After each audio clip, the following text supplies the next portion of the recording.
Hi, good morning students. Today I would like to explain intertextuality, which is on chapter 7 of your textbook.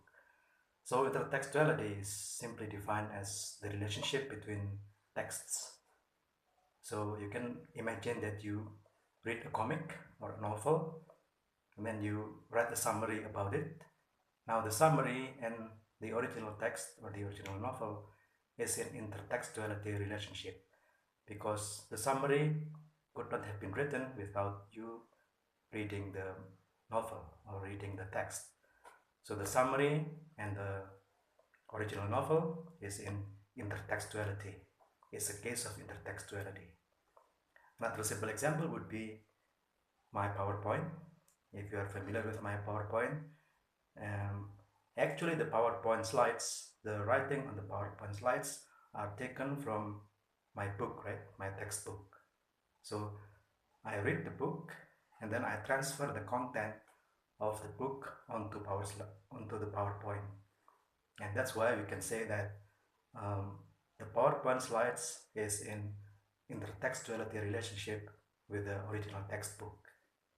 And so this case can go on and on. I can go on with many lists exemplifying how one text is related to another. And that is a case of intertextuality.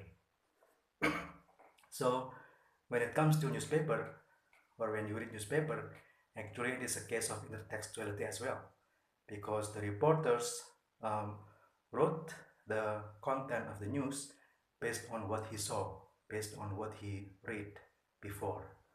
And what he saw and what he read before is actually in intertextuality relationship with what he wrote, right? So that's simply a definition of intertextuality.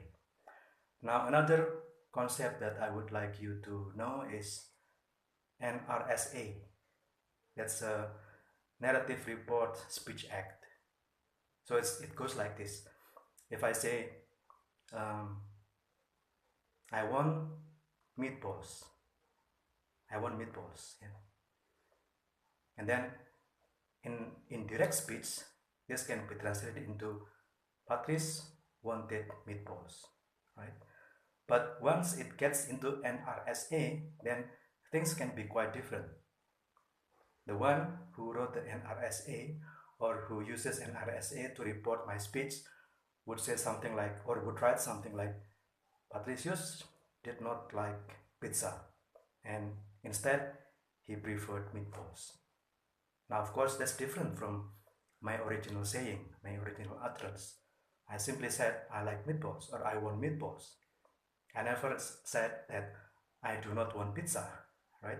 But once it is reported using NRSA, then things can be added. Yeah, another implication might be added.